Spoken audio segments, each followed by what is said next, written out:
Hi, and welcome to the Skin Karma Pod. I'm Carmine, the creator and voice of the Skin Karma blog. With more than 3 decades in beauty as a brand builder, copywriter, and skincare junkie, I'm putting my product wisdom and expertise to work demystifying skincare. GLP-1 medications have transformed weight management and created an entirely new kind of aesthetic patient. But the phrase Ozempic face may be reducing a complex biological process to mere clickbait. Facial volume can disappear quickly, skin may not tighten at the same pace, and underlying tissues can shift in ways that filler alone cannot correct. Today, we're looking beneath the surface literally at what GLP-1 weight loss changes, what it merely reveals, when intervention makes sense, and why the direction in which tissue moves may be just as important as the amount of tissue lost. My guest today is Dr. Daniel Gould, a board-certified plastic surgeon with a PhD in bioengineering and a section editor for Regenerative Medicine at Aesthetic Surgery Journal. Dr. Gould has co-authored published research on both Ozempic face and the vectorial analysis of the deep plane face and neck lifts. Together, we'll explore what Ozempic face actually is and isn't, why replacing lost volume isn't always the answer, and what the vectors of aging can teach us about restoring a face without changing the person who lives behind it. We'll also explore what makes the GLP-1 patient different, how a surgeon decides between filler, fat transfer, energy-based treatments, surgery, or simply waiting, and why the quality and healing capacity of the skin matter just as much as the procedure itself. And we'll confront a more complicated question. How do we talk honestly about the visible effects of major weight loss without turning an extraordinary health accomplishment into one more aesthetic problem patients are told they need to fix? But you know the deal. The most important and insightful conversations rarely follow a perfectly straight line. So we'll go where we go. Let's do this. Let's welcome Dr. Gould to the pod. Dr. Gould, welcome to the Skin Karma Pod. Hey, Carmine, thanks for having me. Oh, for sure. This has been a long time coming. I'm super excited, and we have such a hot topic to talk about today. And you're kind of on the front lines of this. But, before we get into GLP-1s and facial anatomy, I'd like to begin with your origin story. When you were younger, what did you imagine yourself doing? And how did you ultimately find your way into plastic surgery and bioengineering, of all things? Wow, that's a great question. Well, my mom was a teacher and my dad was a pediatrician. So Mm-hmm. I grew up in a house where education was kind of important and I had exposure to medicine. And I always thought being a doctor was super cool because no matter where we were, people would bump into us and they would say something like, "Oh my gosh, Dr. Gould, this is your dad. Dr. Gould's my doctor. He's so amazing." He would get cool neckties around the holidays. And if someone was stung by a bee, he could always jump right into action and like step up. Mm-hmm. So I was inspired, obviously, by my dad and my mom, and somewhere along the line, in all the way up in undergrad, I started thinking like, I'm interested in science, I'm interested in medicine. I wanted to be a straight PhD, but then my boss that I was doing research with, we had a lab that was studying ALS, and she said, "You're far too much of a people person. You need to go to medical school." So she showed me an MD PhD program. And I interviewed at a bunch of programs and I realized, hey, there's this cool blend of like medicine and science where you can explore human conditions and create cures to those problems by using your brain and science. And then I went to an MD PhD program. And then along that course in medical school, I really loved surgery. And I met mentors that pushed me towards plastic surgery because of the reconstructive parts. And then the PhD was in tissue engineering, and that was a natural fit because it's like we can solve these big problems by creating new structures, and plastic surgeons are the ones who fix the wounds.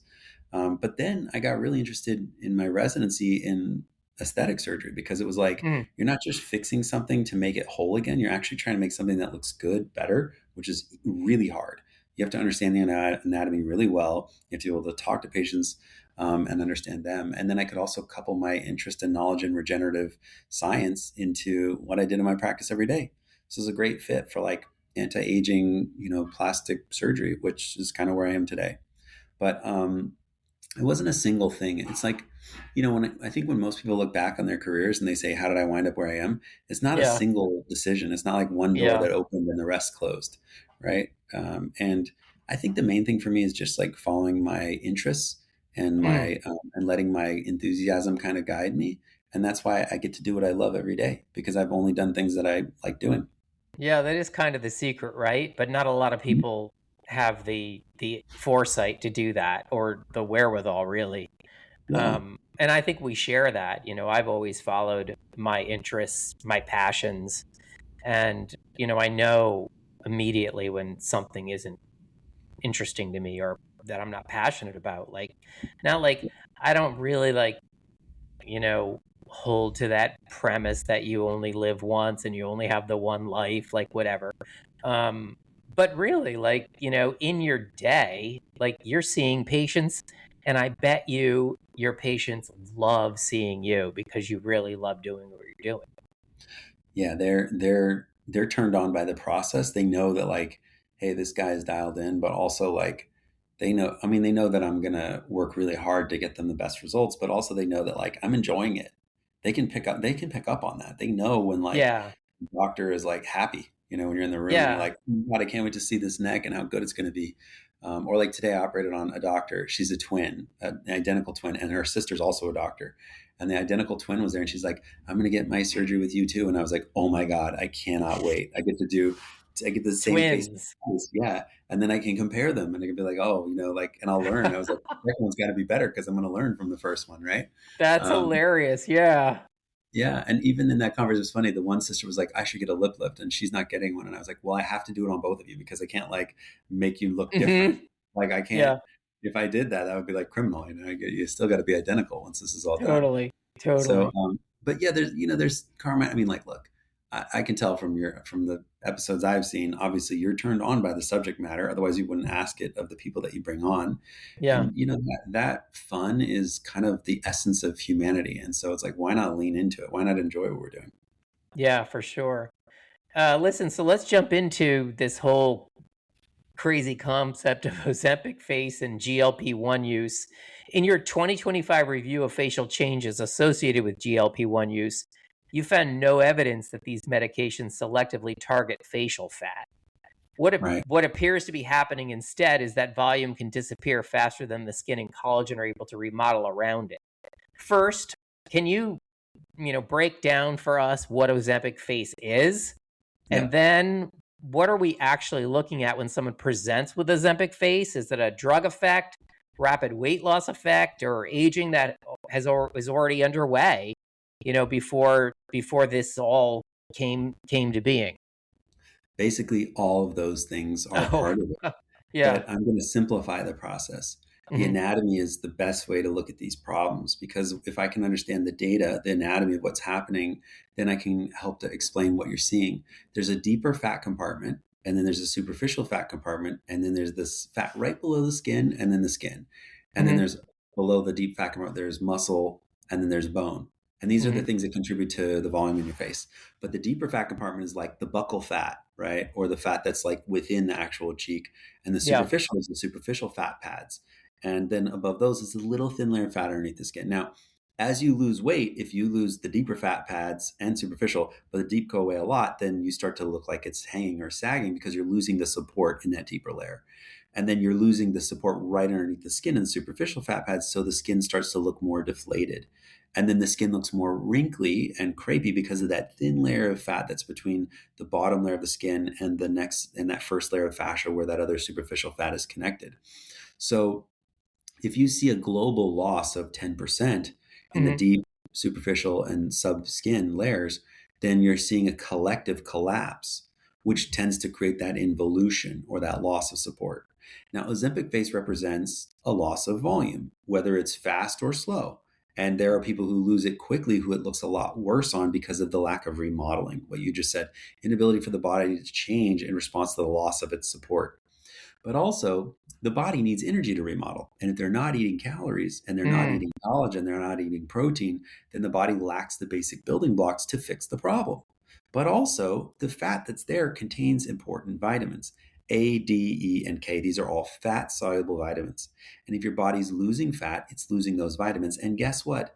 Vitamin A is probably the single most important vitamin for skincare maintenance. That's why retin A is a vitamin A. So we use that to improve skin quality.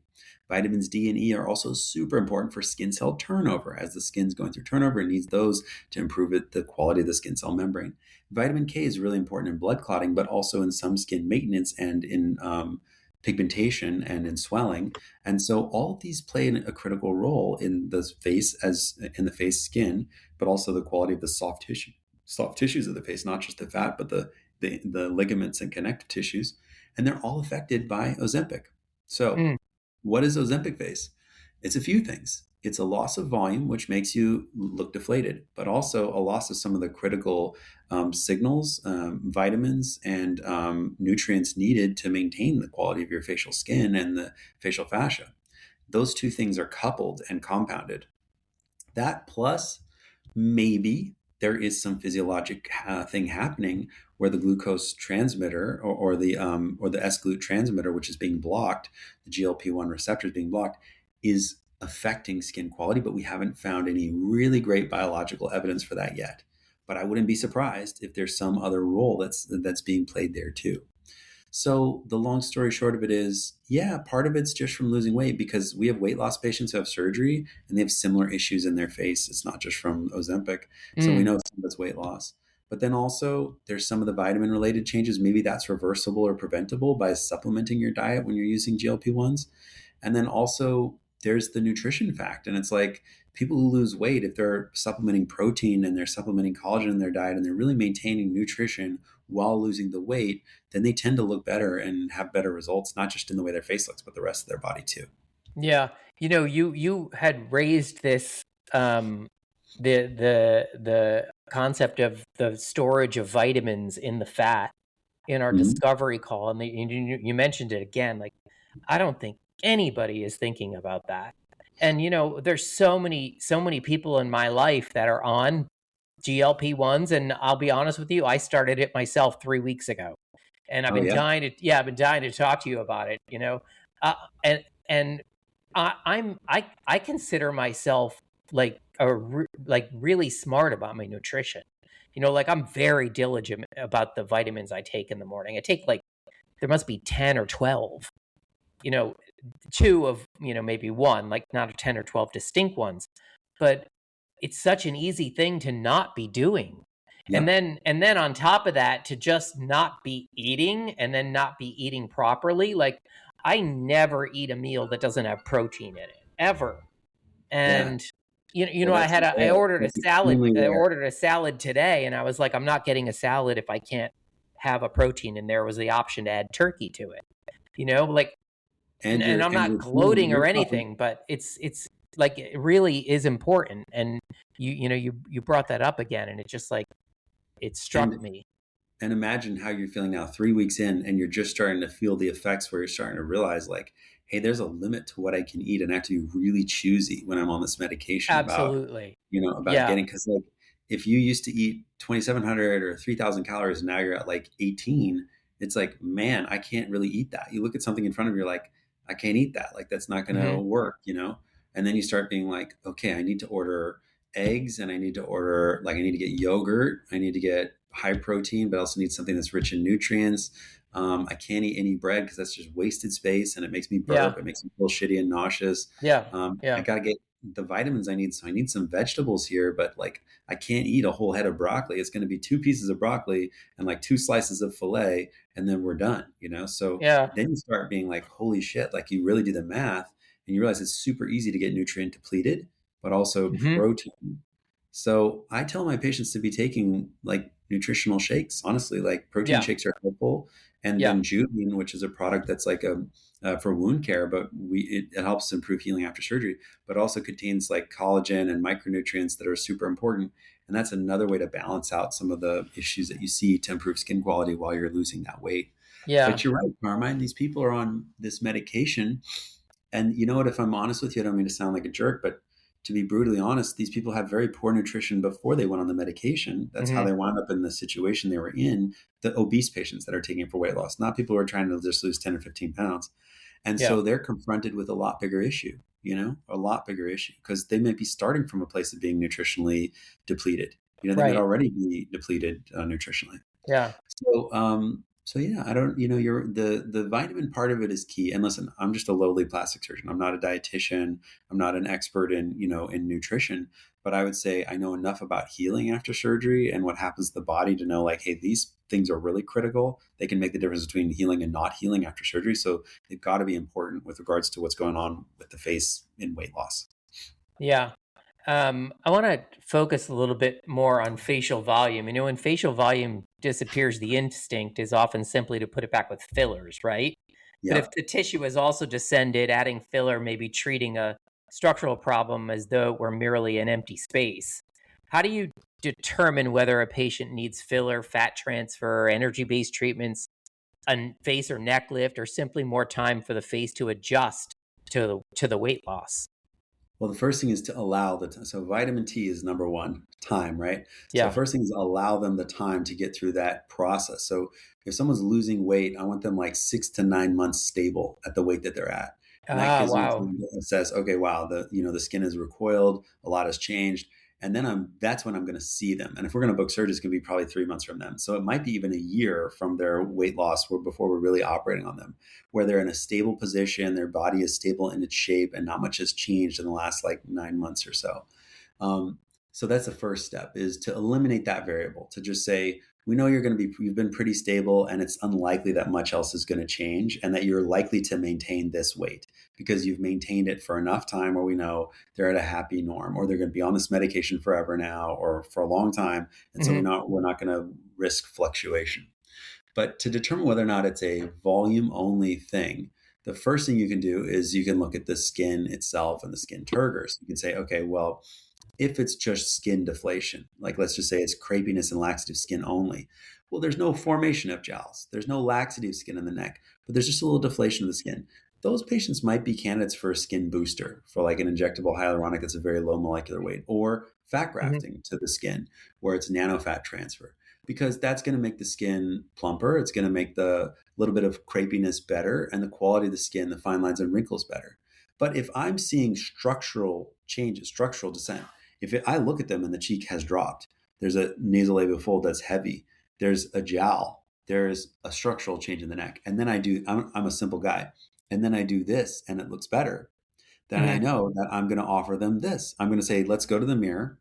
I can't show you what an injection will look like, but if I do this and you like the way it looks, I can do that. That's a lift, and that's what the result will be.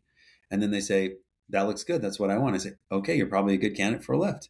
Or they say, I'm not ready for a lift. Can we try the other thing first? Of course, you could try the other thing first, and you could see, how it looks, and it's not going to hurt your result. But it may not. It's not going to fix. It's not going to lift anything. It will add volume. It will improve the quality. And the back has deflated. So if you add a lot of volume, you can have that fat face back that you had before you lost the weight. But then it's going to look very different because it'll be a skinny body with a big face on it, and that doesn't make a lot of sense. In general, I think of it this way: fat grafting and adding filler makes the face bigger. A facelift actually makes it smaller because we're removing the excess skin, taking away the jowls. So if I ask the patient, what do you want to have, a smaller face or a bigger face? Most of them want a smaller, more delicate and defined face. And that's the benefit of the surgery. So Yeah. In your 2024 study of 71 facelift patients, you found that different layers of the face may need to be lifted in different directions. For mhm. someone listening who may never have heard the term before, what exactly is a facial vector? And why Yeah. can getting that vector wrong create the pulled or unnatural result we all fear and that we mock on social media? Oh, such a good question. Yeah. If the one thing that you take away from this podcast, this is it: that a vector is what determines the difference between a great looking facelift and a 1990s wind tunnel pull. Okay. The vector is everything. Yeah. And if a surgeon can understands the nature of aging, then they'll understand that that vector is how you give somebody back their face from 10 years ago as opposed to a different face. Okay. So a vector is just a line drawn between 2 points where there's a directionality. So Hmm. technically, a vector is taking a freckle here and moving it to a position here, which would be moving the face approximately 45-degree angle at approximately let's say 2 centimeters of motion. So I know that I've created a vector that's at an appropriate angle against aging and has moved the skin into a different position. So the vector for most facial aging has always been considered in the past to be more horizontal. So in the past, a lot of people were pulling more like this. Now notice when I pull like this, it does fix the nasolabial fold, but it also can change the corner of the mouth. It can pull the corner of the mouth laterally. Yeah. That can create a Joker deformity where the mouth looks wider than it's supposed to. Now this looks very strange as I'm talking to you. This is the way the mouth is supposed to look. If you pull it too wide, it can create a distortion. Now, as we age, the face tends to drop, but it's not. A lot of surgeons talk about vertical facelifts and they say, oh, aging is vertical. It's not straight vertical because aging actually happens like this. Okay, we have a malar arch, we have our soft tissues, and they tend to fall forward and down like this. They don't just fall straight down. It falls a little bit forward and down, and it creates a little bit of an arc to that vector. If you consider the angle between the lateral edge of my eye and the lateral edge of my mouth, there's a line here that connects a muscle called the zygomatic muscle that moves the corner of my mouth to smile. Mm-hmm. When I'm inside, I actually look to see where the connective ligaments are between deep and superficial along this line. It's called the zygomatic cutaneous retaining ligament. I mark that out and then I lift and just put it back where it was. So I see where it is. As you age, it kind of drops and stretches. I mark here and here, I separate, and then I put it back. That allows me to follow that internal roadmap. That allows me to literally put things back where they were. It makes it almost impossible for me to make someone look weird or tight or pulled. Plus, I'm not changing the shape on the inside. The form and the function are related. If I don't over tighten this, I don't change the shape, I'm not going to affect the movement of the face. And I've seen dozens of patients, they look great as a before and after on a website. When they go to smile, there's a weird bunching here or something that affects the movement. That's because someone's over tightened this, or they've tightened the deep layer with a smash style approach and then put the skin back, and it doesn't function or move naturally. And that creates an unnatural look and movement, which we don't want. That's why I show videos of my patients moving after surgery. You can see them moving and know that's a more natural movement. So the vector of restoration in most patients in this area is not straight 90. In fact, in the article that we wrote, we showed that in this area, it's more like 70 degrees and 60 to 70 here, but it's straight 90 here. Because if I go straight 90 here, I get more definition along the jawline. But I want a little bit of an angle here to affect the nasolabial fold preferentially.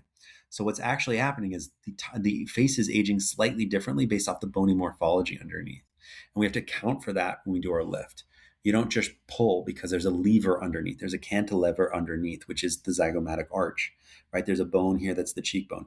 If you just straight pull the same way on everything, it's going to look strange. But if you get a 70 degree here and a 90 degree here, you get the maximum restoration of the jawline while improving the cheek, but not distorting the nasolabial fold and the edge of the mouth. So long story short, that was a lot of like complicated language. But what I'm trying to tell you is your surgeon should be able to adequately discuss the vector, the movement they're going to make, and where it's going to occur, draw that, show you in their markings of where things are going to go, and create a natural result in doing so. In my practice, I actually now look at my patients before and afters, and I use a computer program that I created using AI that allows me to map out the vector. And then I tell them, hey, we did 70 degrees. We did a 30% improvement here. We did 3 centimeters there. I map out all the freckles on their face. I show them how the deep neck has changed. And that's how I look at my results. And then I use that to educate myself to further improve the quality of my surgeries. That's why my surgeries have gotten way better in a short period of time, because I'm actively seeking to improve my results through a process of iteration. It's like a basketball player watching his game back, right? That's exactly what it is. That's how you get better, by looking at what you did. Yeah. And I've also done recordings. I've also recorded myself operating or worn meta glasses to watch my movements. And usually, so I have a special review period once a month where I go back over all the patients that are 3 months out in that 1 month period. And in that review phase, which is about a 6-hour block for me on a Friday, I sit there and I look at all the results. I run them through the algorithm, and then I map out my results, any issues that I see, things that I'm unhappy with, and I contact those patients, say we should do something about this. And then I go back and write a list of notes of what to change. And then the next month I review that. So I try to make sure that I'm actively sticking to the plan. Do you sometimes wonder what you did before AI? Well, I know so before AI, I just used to do a photo review, and I would take out my own photos. Yeah. And I would pull them up and I would look for those cues, but I wasn't as good at measuring them. Yeah. And it's made me a better writer. Absolutely. because you Yeah. can edit and you can Yeah. voice it, and then it'll write it, and then you can rewrite it. You can say, I don't like that paragraph. Let me rewrite this. And then you can ask it as an editor, critique what I just wrote and tell me what I should have done. Totally. Totally. Um, and that's like, look, for me, I'm an editor for a journal, so it's helped me to review articles and to be able to check things like, are all the citations correct? Is the grammar correct? Is the Yep. punctuation Yeah. correct? Well, I don't have to think about the things that I used to think of. That was like 90% of what I used to do. Now it's like Totally. 0% of what I do. And Yeah. now I just look at the ideas, and it's freed me up for higher level thinking. hmm So, That's exactly the point. It frees you yeah. up for higher level thinking. Yep. Amen. For sure. Um, Look, like, GLP-1 medications can produce profound improvements in a person's health. Yet almost immediately, the aesthetics industry introduced Ozempic face, effectively turning the visible evidence of that achievement into a new problem patients are told they Yeah. may need to correct. How do you It's kind talk of honestly about these changes without making patients feel that the natural effects of weight loss are another problem they need to fix? Yeah, it's kind of bullshit. I mean, honestly, Yeah. what happened was the aesthetic industry took a huge hit, okay? Because people have a wallet for what they'll spend on the way that they look. And Mhm. Ozempic, the reason that they priced it around the $500 a month range is because they know that's kind of what people's aesthetic budget is. And Yeah. so Eli Lilly went after Abbott. They went after, Allergan and Galderma because their pocket, they saw, hey, patients are spending $500 a month on Botox and fillers, essentially, right? Yeah. And they'll stop spending that to look better, right? Yeah. So these companies, these billion-dollar companies, they know how to calculate the total addressable market, and that's how they price their goods. They know what the average consumer can spend and how much is in their wallet left over for those things. And there were great studies. There was a study that showed that patients during like the recession 2008, I want to say, patients were willing to not have their Starbucks coffee in order to save enough for their Botox. So they know that like people will save to splurge in those aesthetic areas. And they know how to calculate very effectively the average consumer's aesthetic budget. And that's how they came up with that number. And then they said, we're going to take all of it. We're going to take their entire aesthetic budget. That's why they priced it there. And then the aesthetic companies were like, what the hell? Nobody's getting filler anymore and nobody's getting Yeah. Botox anymore. Yeah. And you would expect that the opposite, the entire aesthetic industry was like, we're going to have so much more filler sales because everyone's losing weight. How are you going to combat that other Right. than with Right. fillers? Yep. But then people were like, no, because first off, they're losing weight. Their face was fat. Now they don't want it to be fat. They want it to be skinny. They don't want it to be fat. And you can't make a skinny face look better without adding volume unless you're removing what's there, Yeah. And so the aesthetic industry was like, oh, well, maybe we'll just do more lasers and more RF microneedling. We'll throw everything at it, and we'll pitch it as like a way to treat to transformation. It's all hmm buzzwords and it's mostly bullshit. And the public is kind of seeing right through it. And I think that the public is fatigued by filler. They don't like filler face. They don't like the way that it looks. And and now more people are than ever dissolving their filler, which is okay. I mean, I think some is good, but a lot is not good. And most people Yeah. have been kind of over injected, and they're seeing the value of surgery. They're seeing the value of fat grafting and a facelift because, man, like before and after, surgery is getting a lot better and the results are looking a lot better. And they're saying, like, man, there's all these like, Kris Jenner's out there showing off their results and they're happy and they're saying, wow, like I could have that too. And maybe I can't get the $300,000 version of that facelift, but like there's a Right. lot of skilled surgeons out there, different price points, and there's a lot of good quality.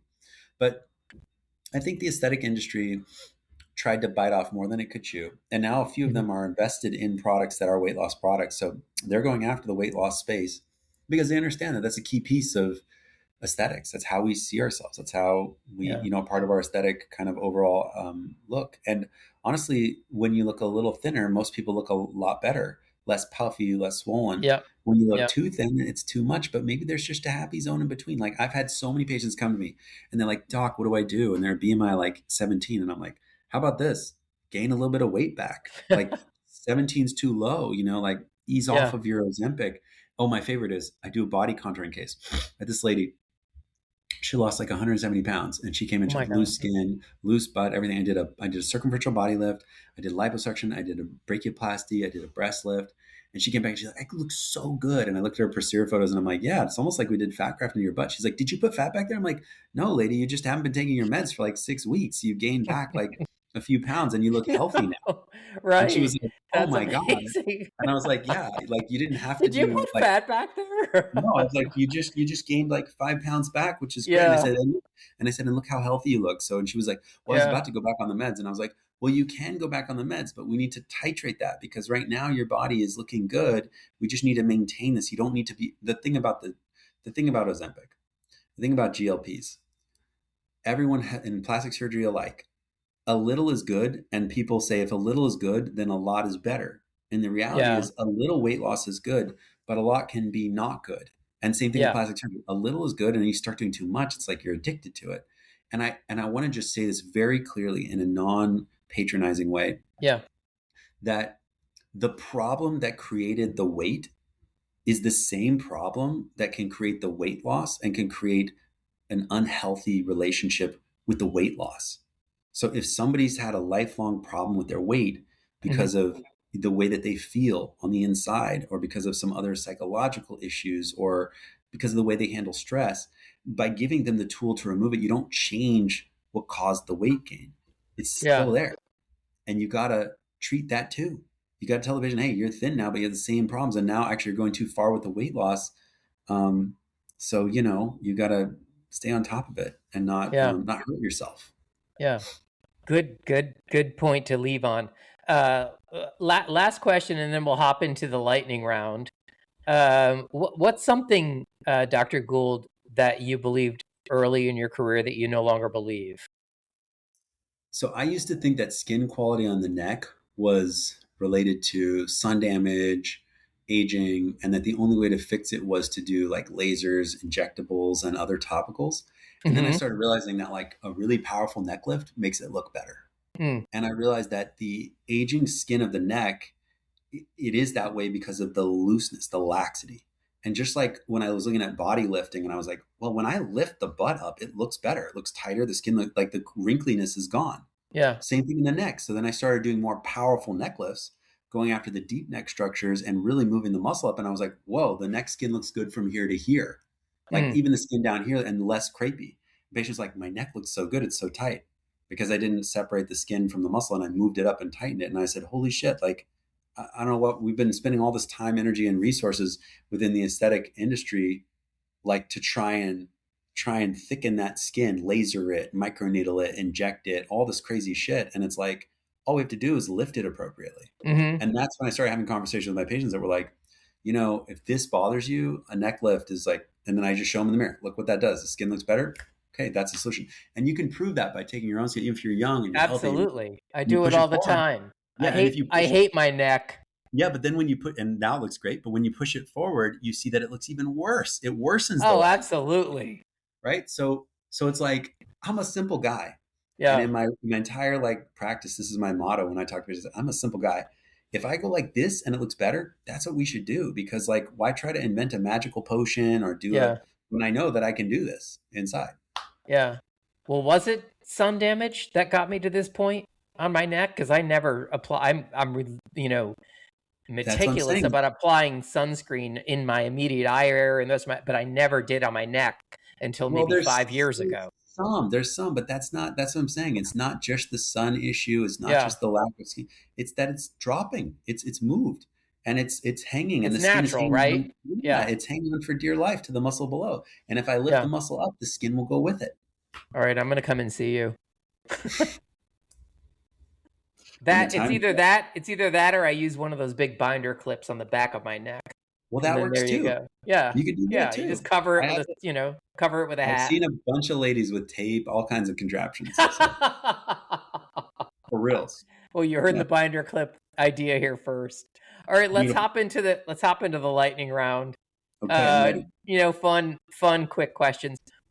Your favorite city in the world? Los Angeles.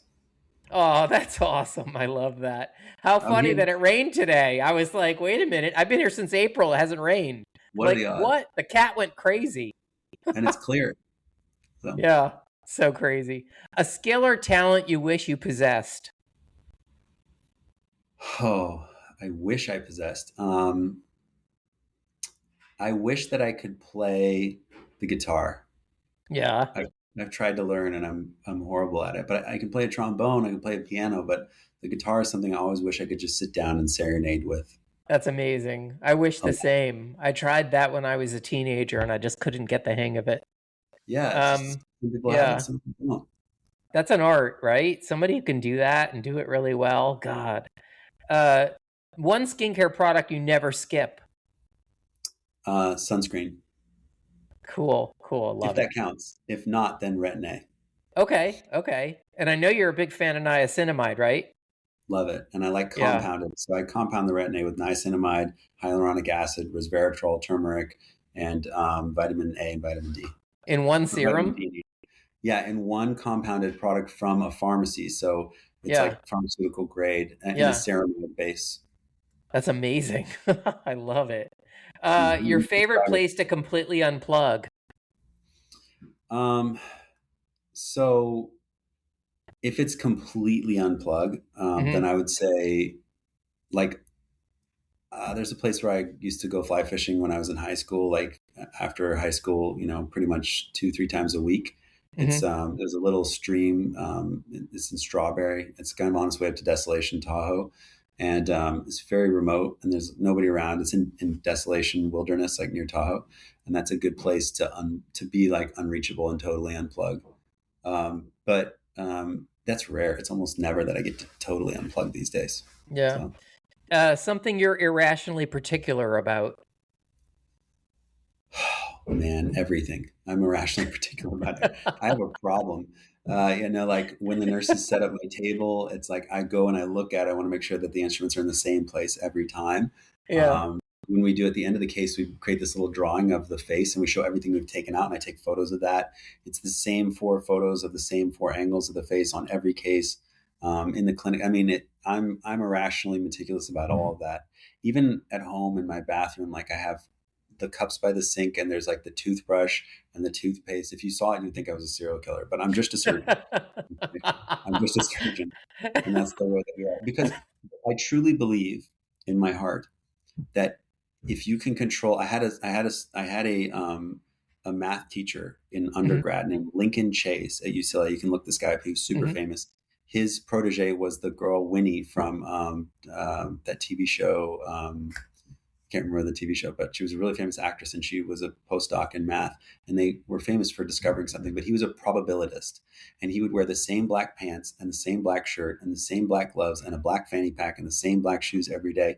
And I asked him in one of the math classes, why do you do this? And he said, if I can control almost every variable in my life, if I can control almost all, I can almost predict the future because I know what's going to happen if I do the same things a lot.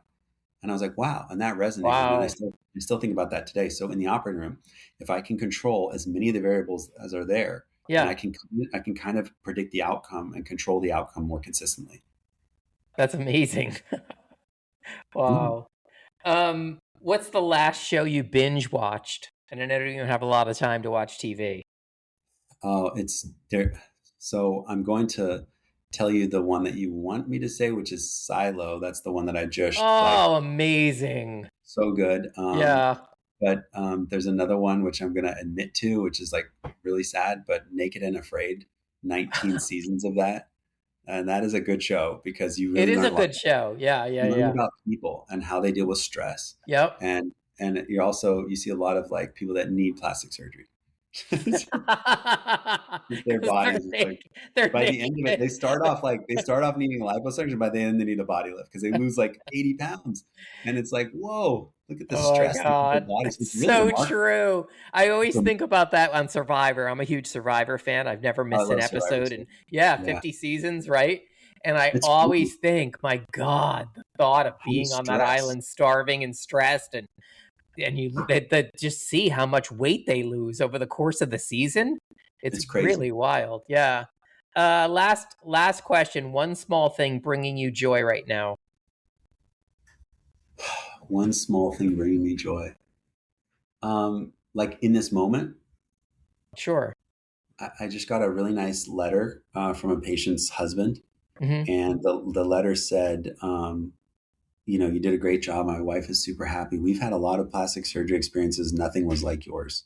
The way that you took care of us, the way that your staff was with us, The whole experience was amazing. And I just wanted to say thank you. And we're only 2 months out and the results already look amazing. Wow. Now, normally I tell patients something like, because they ask me things all the time, like, oh, we want to get you a gift. What will we get you? Whatever. And I usually tell patients, like, the best gift you can give me is a handwritten letter just saying thank you, because that's the thing that I live for. I mean, I don't drink. I'm not like, big into guys bring me like tequila when I do their wife's tummy tuck, Yeah. but I don't do that. But a nice reflection on the experience and like giving me real feedback and really telling me that you're happy really is what gets me up in the morning. So That's amazing. I love that. yeah. Dr. Gould, this was such a great conversation. Thank you. Hmm. Well, Really thank fun. you. Thank you. I had a great time. I feel like, um, a lot of people have questions about this Ozempic Yeah. thing, and that I don't want to create fear. I want people to feel like educated and like liberated, and I don't want them to feel like just because I lost weight, I need to like go get a facelift with Dr. Gould or get injectables or any of that stuff. But I want them to feel like empowered and to feel like happy that they've lost the weight and proud of their bodies, Yep. regardless of the more Yeah. skin, less, and just feel like they've opened up a new chapter. And the aesthetic part is only the second part. They've already unlocked the first part, which is a longer life and a better life. Mm-hmm. And take your vitamins and eat more protein. Yeah, and take care of yourself, because you only have one body. We only have one life that we can live, Yeah. and a short period of time to do it in. Yeah. So enjoy every moment. And now that you're thin, enjoy your new body. Enjoy it, Yeah. Yeah. skin and all. Skin and all. All right, sir. Have a great evening, and we'll be in touch. Thank you. Sounds good. Thank you. All right. Ciao. Thank you for listening to the Skin Karma Pod. Find more insights, real talk, and reviews of my favorite skincare products on the Skin Karma blog at skinkarma.com. And if you're listening on Apple Podcasts, Spotify, or Substack, please rate and review this episode. It helps me to reach more listeners. Ciao.